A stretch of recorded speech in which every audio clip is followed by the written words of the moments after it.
మీరు చూడండి, అమ్మవారు ఆవిర్భవించే ముందు ఉజ్జద్భాను సహస్రాభా చతుర్బాహు సమన్విత అంటారు. 1000 మంది సూర్యులు ఒక్కసారి ఉదయిస్తే ఎలా ఉంటుందో అంతటి ఎర్రతనం ఆకాశం అంతా వచ్చేసింది అంటారు. సదోదిత అరుణాదిత్యపాతల.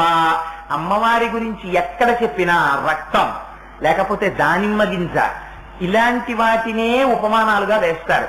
అన్ని ఎరుపు చెప్తారు. ఇక్కడ శంకరాచార్యులు వారు కూడా మొత్తం ఎరుపు రంగే కనపడుతోందన్నారు. ఎందుకు ఆ మాట అన్నారో రహస్యం ఏమిటో చూడండి.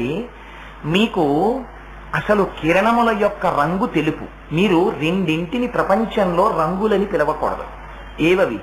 తెలుపు రంగు కాదు, నలుపు రంగు కాదు. చాలా జాగ్రత్తగా వినాలి. అందుకే స్ఫటికలింగాన్ని అర్చన చేస్తారు పీఠాధిపతులు. స్ఫటికలింగం ఏం చేస్తుంది? తెల్లగా ఉంటుంది. తెలుపు రంగు